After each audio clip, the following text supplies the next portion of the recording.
तो story writing के लिए अगर तुमने इस वीडियो को ओपन किया है, मैं डेफिनेटली कह रहा हूँ ये बहुत ही ज़्यादा इजी प्रोसेस है। बट इसके अंदर यहाँ पे तुम्हारी दो चीज़ें सबसे ज़्यादा इंपॉर्टेंस रखती है। वो है तुम्हारी क्रिएटिविटी और एक है तुम्हारी इमेजिनेशन। ये दो पावर अगर तुम्हारे पास है तो तुम इसके अंदर महारत हासिल कर सकते हो, क्योंकि काफ़ी बच्चों के पास कुछ अलग टाइप की एबिलिटी होती है। कुछ होते हैं लॉजिकल रीजनिंग वाले बच्चे जो कि सिर्फ मैथमेटिक्स में बहुत तेज होते हैं, साइंस में बहुत तेज होते हैं। कुछ बच्चे ऐसे होते हैं जिनकी मैथमेटिक और लॉजिकल वाली चीज़ें बहुत कम होती है, बट उनकी क्रिएटिविटी और इमेजिनेशन बहुत हाई होती है। तो ये पूरी की पूरी जो आपकी स्टोरी राइटिंग है वो आपकी इमेजिनेशन और क्रिएटिविटी पे डिपेंड करती है। जिन बच्चों की ये अच्छी है उनके लिए यहाँ पे ठीक ही है, बट जिनकी क्रिएटिविटी और इमेजिनेशन अच्छी नहीं, जो कि लॉजिकल और उसमें तेज है, उनसे कहना चाहता हूँ कि आपको मार्क्स लेने हैं तो इस वीडियो में एंड तक बने रहो। मैं आपको कुछ तरीके बताने वाला हूँ। उन तरीके को अगर तुम फॉलो कर लोगे तो सिंपल है कि तुम यहाँ पे कुछ अच्छी सी स्टोरी तो मेक करके आ जाओगे, जिससे तुम्हें फुल मार्क्स मिल जाए। फुल नहीं, पूरे मार्क्स मिल जाएंगे डेफिनेटली। तो स्टार्ट करेंगे इस वीडियो को बिना टाइम। तो सबसे पहले हम लोग यहाँ पे एक एक पॉइंट को आराम से और धैर्यता के साथ समझेंगे, क्योंकि वीडियो को चेंज करने से बार बार कोई फायदा नहीं है। एक जगह स्टक होकर के अगर तुम समझ लेते हो तो तुम आराम से समझ जाओगे कि स्टोरी राइटिंग क्या है। तो सबसे पहले आप लोग जानो कि मेन एलिमेंट ऑफ स्टोरी क्या होती है। सबसे पहले जो इंपॉर्टेंट आता है वो आती है थीम। आप थीम क्या होती है सुन लो पहले। थीम होती है जो भी तुम्हें यहाँ पे, मान लो अगर तुम्हें स्टोरी राइटिंग में कोई टॉपिक दे दिया गया है तो ठीक है। अगर टॉपिक नहीं दिया गया तो उस कंडीशन में तुम लोग को यहाँ पे अपने से थीम क्रिएट करनी है। थीम हो सकता है कि तुम उसको हॉरर में लेके चले जाओ। तुम्हें यहाँ पे कोई ऐसा पॉइंट दिया गया था जिसको तुम आगे बढ़ा सकते थे, या तो हॉरर में लेके चले जाओ, या कॉमेडी में लेकर के चले जाओ, या तो ट्रेजेडी में लेकर के चले जाओ, या रोमांटिक, या फिर किसी में भी। ये तुम्हारे पे डिपेंड करता है। मैं बताऊंगा, अभी सिर्फ समझते हुए चलो कि थीम का मतलब क्या होता है। समझते हुए चलो, मैं तुम्हें बताऊंगा कैसे लिखना है और लिखोगे कैसे। उसके बाद प्लॉट। अब प्लॉट में यहाँ पे कोई आपका जो घर वाला प्लॉट है वो नहीं है। प्लॉट का मतलब होता है कि आप उसको किस तरीके से कनेक्ट कर रहे हो। स्टोरी को कनेक्ट करना काफ़ी इंपॉर्टेंट है। जैसे 2018 में जीरो फिल्म निकली थी शाहरुख खान की। जीरो फिल्म को अगर तुम जाकर के देखो तो उसका आपको प्लॉट समझ में नहीं आता है, इसलिए फ्लॉप हुई थी। अगर हम स्टार्टिंग में देखें तो शाहरुख खान के माँ बाप को दिखाया गया था। उसके बाद जब वो भाग जाता है, उसके माँ बाप को कोई पता नहीं है। उसके माँ बाप ने उसको ढूंढने के लिए कहीं पर भी कोई ऐसा नहीं कि इश्तिहार दिया हो, पुलिस पे गए हो। उसका दोस्त पता नहीं कैसे उठ करके आता, उनके पास पैसे इतने कहाँ से आए, क्योंकि वो एक उसमें रहते थे। फिर भी अगर हम देख के चलें तो यही चीज़ समझ में नहीं आती थी कि यार ये फिल्म का प्लॉट नहीं समझ में आ रहा, ना उसकी स्टार्टिंग समझ में आई, बिगिनिंग कहाँ से हुआ था, मिडल में नहीं समझ में आया, ना एंडिंग, उसकी क्लाइमैक्स पता नहीं कहाँ पे जाकर के एंड हुआ। इसलिए उस टाइम पे ना मैं आपको बता रहा हूँ, हाँ काफ़ी लोग कहेंगे भाई डेप्थनेस नहीं थी, बट मैं आपको बता रहा हूँ कुछ कुछ ऐसे पॉइंट थे जो कि लोगों के समझ के परे चले गए। रीज़न ये था उस टाइम पे ये चीज़ को फ्लॉप होना।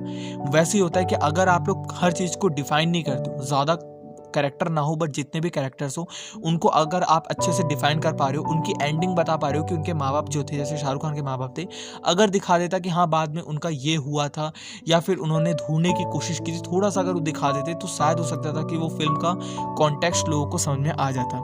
अब तीसरा यहाँ पे सेटिंग होती है। सेटिंग का मतलब कि उसी हिसाब से, जैसे अगर मान लो कोई आप हॉरर टाइप के बना रहे हो तो उसको आप लोग ऐसा तो नहीं है कि भीड़ भाड़ इलाके में बनाओगे, उसको आप लोग शांति एरिया में।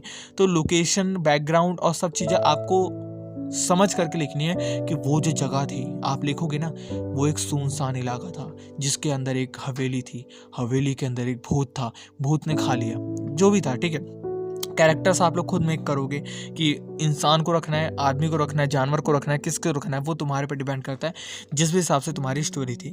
अब उसके बाद step two write a story. आप स्टोरी को लिखने का तरीका क्या है? सबसे पहले तो आप लोग को जो कॉन्टेक्स्ट दिया गया है, कोई लाइन दी गई है, उसको आराम से 2 बारी कम से कम पढ़ो, देखो कि उसके अंदर तुम्हें क्या बताया जा रहा है। उसके बाद सोचो। सोचने में तुम्हें 3 से 4 मिनट का टाइम लगाना है कि तुम इसको किस तरीके से स्टोरी मेक कर सकते हो। तुम्हें दिया गया है कि यार एक भिखारी है, भिखारी को दिया गया है, ठीक है, तुम उसको रोज़ देखते हो।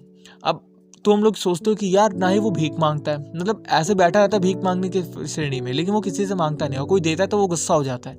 अब तुम इसके आगे कैसे मेक करोगे? तुम बता सकते हो कि यार मैं उसको देखते हुए ज़्यादा था, फिर मेरी मम्मी ने मुझे एक दिन बताया कि ये बहुत बड़ा करोड़पति हुआ करता था, इसके बच्चों ने इसको निकाल दिया, उसके बाद यहाँ पर आकर के बैठने लगा, आज भी इसकी बहुत बड़ी हवेली है, ये थोड़ा सा पागल हो गया। इस तरीके से तुम कहानी को मेक कर रहे हो, सोचते सोचते।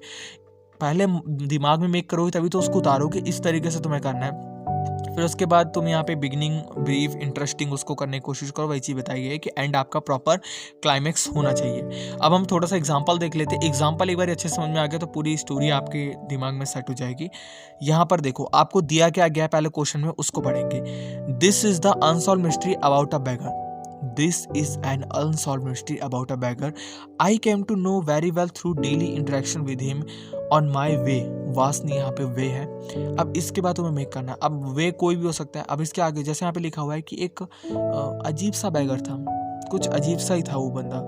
मैं उसको डेली उससे मिला करता था जब भी मैं आया करता था। कहाँ से? ऑन माई वे। अब कौन सा वे था? अब यहाँ पे इसने जो कहानी बनाई है वो स्कूल की बना दी। इसको ऑफिस की बनाया जा सकता था, इसको बिजनेस की बनाया जा सकता था, कहीं की बनाया जा सकता था। अब इसने कहानी कैसे बनाई देखो। This is an unsolved mystery about a beggar. I came to know very well through daily interaction with him on my way यहाँ तक दिया गया था। उसके आगे इसने शुरू करा, to school there is a footpath opposite my school beside housing complex in one. ऐसा मत करना तुम ये भी चीज़ मत करना, क्योंकि इसके अंदर इतनी भारी भारी शब्दों का प्रयोग किया गया है। इसको मेक करना ही बहुत मुश्किल है एक नॉर्मल बच्चे के लिए जो कि क्लास 9th और 10th के अंदर है। मैं आपको एक बहुत ही सिंपल सा तरीका बताऊंगा। डियर सर की टेंसेस वाली वीडियो है, इसको जा करके अगर तुम एक बारी देख लेते हो तो तुम सिंपल इंग्लिश को बनाना सीख जाओगे। सिंपल का मतलब कि is, am, are, why, you, are, इन सब चीज़ों को तुम डालना सीख जाओगे कि why, you, I, am, is, are, इन सबको डालना सीख गए तो इसके अलावा तुम्हें कुछ भी नहीं सीखना। ऑकवर्ड सिचुएशन हो गई, ये सब मत लिखो, कोई ज़रूरत नहीं है। एक्नॉलेजमेंट इतना सब हाई नहीं लिखना, तुम आराम आराम से लिखो कि हाँ ऐसा ऐसा हो गया था। The reason is the very easy, कि वो बहुत ऐसा था, मतलब कुछ भी लिख दो लेकिन ईजी शब्द का प्रयोग करो। जैसे the reason is the very easy, ये सब इजी शब्द है, ये आपके भी और मेरी भी और सबके समझ में आ जाते हैं जो इंग्लिश को थोड़ा बहुत समझते हैं। तो ऐसे ऐसे शब्दों का प्रयोग करना तुम सीख जाओगे। इसलिए कहते हो टेंसेस को जाकर के देखो। उसके बाद तुम कहानी को मेक करना सीख जाओगे। 4-5 तुम अपने मन से कहानी को लिखो, मत देखो कि उसी की तरह लिखा जा रहा है जो तुम्हें आंसर में दिया गया है। जैसे तुम एग्जाम्पल लेकर के कहीं से सैम्पल पेपर से सॉल्व करो, कहीं से सॉल्व कर रहे हो, नहीं तो डिस्क्रिप्शन में मैं तुम्हें PDF दे दूंगा, शॉर्ट मतलब लिखा हुआ, तुम उसको देख सकते हो। बट उसको देखने के बाद ये मत सोचो कि यार ये तो भाई मैंने वैसा नहीं लिखा जैसे लिखा गया। तुम वैसा लिखो भी मत, तुम अपने तरीके से मेक करो, इजी फॉर्म में मेक करने की कोशिश करो और 2-4 बार मेक करोगे तभी तुम्हें समझ में आएगा, वरना इसका कोई ऐसा कोई और तरीका है ही नहीं। तुम्हें सिंपल से टेंसेस को सीखना है, उसके अलावा ना तुम्हें कुछ और चीज़ को देखना है, ना कुछ सीखना है, ना कोई हार्ड वर्ड को याद करना है। सिंपल से वर्डों का तुम प्रयोग करना सीख जाओगे, उतने में तुम्हारी स्टोरी जो है वो क्रिएट हो जाएगी।